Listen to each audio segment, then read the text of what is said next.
Welcome to Core Concepts. Today we will start the first chapter of class 9th physics called motion. Motion के बारे में हमने पिछली videos में भी काफ़ी डिस्कस किया है कि मोशन क्या होता है, कैसे होता है। हमने केमिस्ट्री में मोशन को काइनेटिक एनर्जी से भी रिलेट किया और समझा कि पार्टिकल्स में मोशन किस तरीके से पाया जाता है।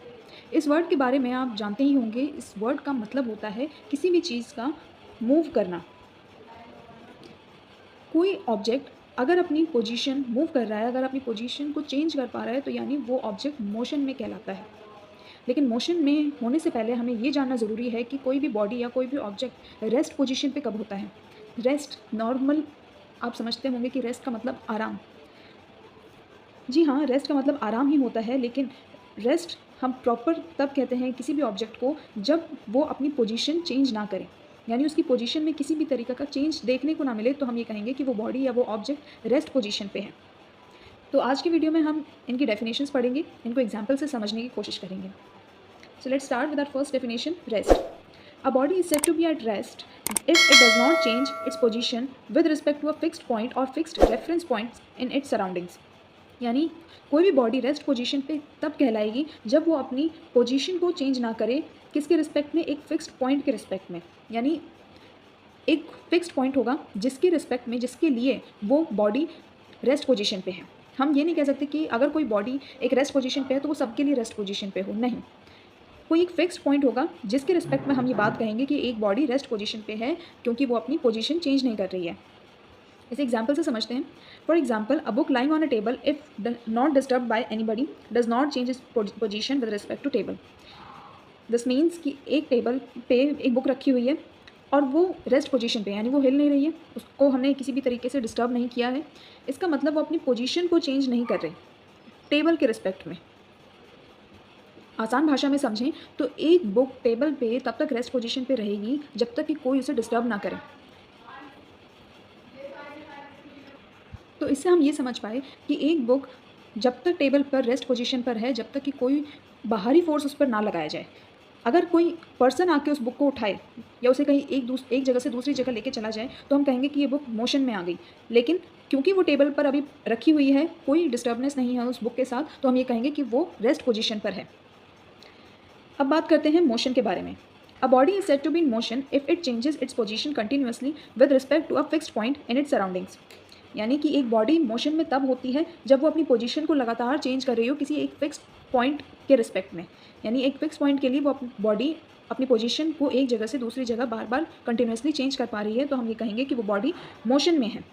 For example, running blades of a fan, यानी जो पंखा घूम रहा है उसके जो ब्लेड्स हैं वो लगातार अपनी पोजीशन को चेंज कर रहे हैं। Birds flying in the air, आसमान में जो बर्ड्स फ्लाई कर रही हैं वो लगातार अपनी पोजीशन को चेंज कर रही है एक जगह से दूसरी जगह, यानी उनमें मोशन पाया जा रहा है। ऐसे ही बहुत से एग्जाम्पल्स हैं मोशन के। ये तो हुई रेस्ट और मोशन की बात। अब एक टर्म आता है रिलेटिव मोशन।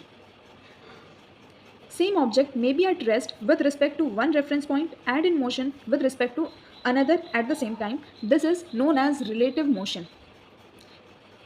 इसके कहने का मतलब है कि एक ऑब्जेक्ट रेस्ट पोजीशन पे भी हो सकता है किसी एक रेफरेंस पॉइंट के लिए, और वही सेम ऑब्जेक्ट मोशन में भी हो सकता है दूसरे रेफरेंस पॉइंट के लिए सेम टाइम पे। यानी एक समय पर हम एक ऑब्जेक्ट को रेस्ट पोजीशन पे भी बता सकते हैं और मोशन पर भी बता सकते हैं, लेकिन डिफरेंस सिर्फ इतना है कि रेस्ट पोजीशन पे जब होगा तो वो किसी एक रेफरेंस पॉइंट के लिए होगा, और जब मोशन में होगा तो वो किसी दूसरे रेफरेंस पॉइंट के लिए होगा।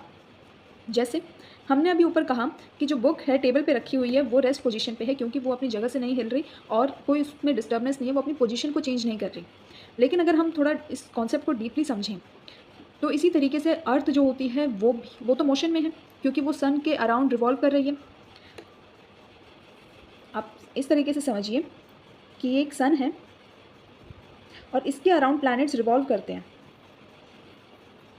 फॉर एग्जाम्पल, अर्थ सन के अराउंड रिवॉल्व कर रही है, तो यानी कि जो अर्थ है वो मोशन में रहती है हमेशा, क्योंकि अर्थ तो हर वक्त ही चक्कर काटती है सूरज के।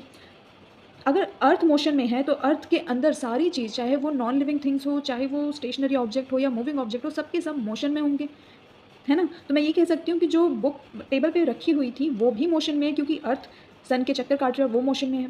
तो इनडायरेक्टली अगर हम देखें तो एक ही ऑब्जेक्ट बुक वो एक टाइम पे एक रेफरेंस पॉइंट के लिए, टेबल के लिए थी रेस्ट पोजीशन पे, और अगर हम अर्थ के पॉइंट ऑफ व्यू से देखें तो ये मोशन पोजीशन पे है।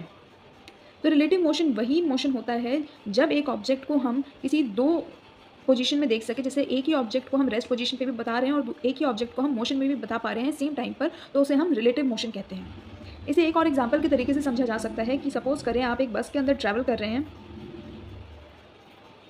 और इस बस में काफ़ी सारे पैसेंजर्स बैठे हुए हैं।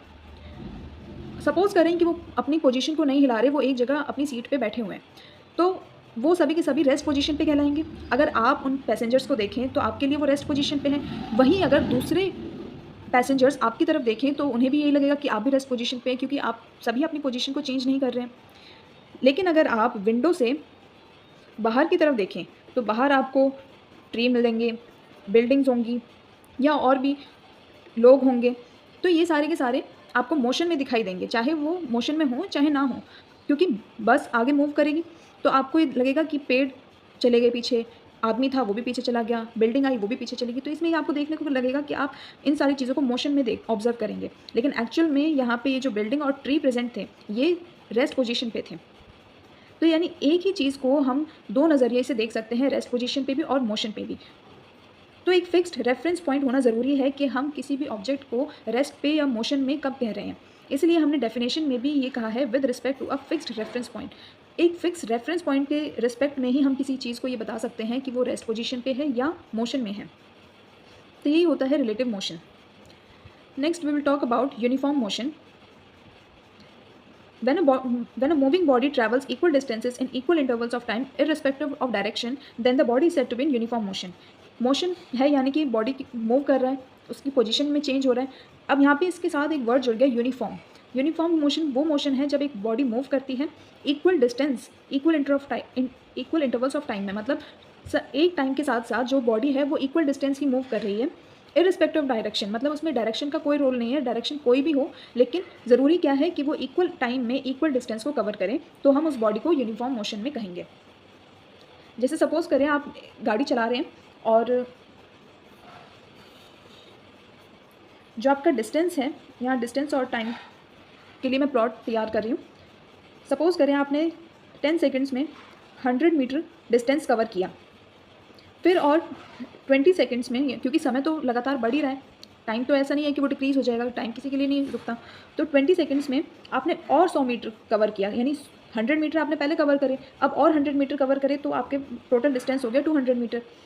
अब 30 सेकंड्स में आपने और 100 मीटर कवर करे, यानी आपने 300 मीटर्स कवर कर लिए। तो अगर हम इसके ग्राफ को प्लॉट करें, आपने मैथ्स में काफ़ी ग्राफ देखे होंगे, तो अगर हम ग्राफ बनाएं इसका, हम एक्स वर्सेस वाई में अगर हम देखें तो एक्स पोजीशन पे हमने टाइम को रखा और वाई पे हमने डिस्टेंस को रखें, तो यहाँ 10, 20, 30, 100, 200, 300, तो 10 पे कितना कवर किया 100, 20 सेकंड्स में 200 और 30 सेकंड्स में 300 डिस्टेंस कवर किया है एक बॉडी ने। तो अगर आप यहाँ ग्राफ प्लॉट करें तो आपको एक स्ट्रेट लाइन देखने को मिलेगी। यूनिफॉर्म मोशन में जो ग्राफ होता है ये हमेशा स्ट्रेट लाइन को ही डिपिक्ट करेगा, यानी अगर आप ग्राफ से अगर इसको समझें तो अगर स्ट्रेट लाइन अगर आपको देखने को मिल रही है तो आप ये कह सकते हैं कि वो बॉडी यूनिफॉर्म मोशन में है। वहीं अगर हम नॉन यूनिफॉर्म मोशन की बात करें, व्हेन हम moving body travels unequal distances in equal intervals of time, यानी जब एक बॉडी कितना भी डिस्टेंस कवर कर रही है, कम हो ज़्यादा हो वो मायने नहीं रखता है, इक्वल इंटर ऑफ टाइम में, मतलब टाइम तो लगातार बढ़ रहा है लेकिन जो उसका डिस्टेंस है वो अनइक्वल है, कभी कम हो जा रहा है कभी ज़्यादा कवर कर रहा है वो, तो ऐसे मोशन को हम नॉन यूनिफॉर्म मोशन कहते हैं। जैसे अगर मैं इसके लिए टाइम प्लॉट तैयार करूं तो 10 सेकंड में सपोज़ करें एक बॉडी ने 100 मीटर कवर किए, 20 सेकंड्स में उसने स्पीड तेज़ कर ली और 300 मीटर्स कवर कर लिए, यानी 200 मीटर्स और कवर करे उसने, और 30 सेकंड्स में उसने ज़्यादा कोई स्पीड नहीं बढ़ाई है, उसने अपनी गाड़ी रोक दी है या कोई इशू हो गया है, जाम लग गया हो सपोज़, तो उसने जो डिस्टेंस कवर किया वो कोई कवर नहीं हुआ, 30 सेकंड्स बाद भी उसका जो डिस्टेंस था वो 300 सेकंड्स ही रहा। तो अब जो ग्राफ बनेगा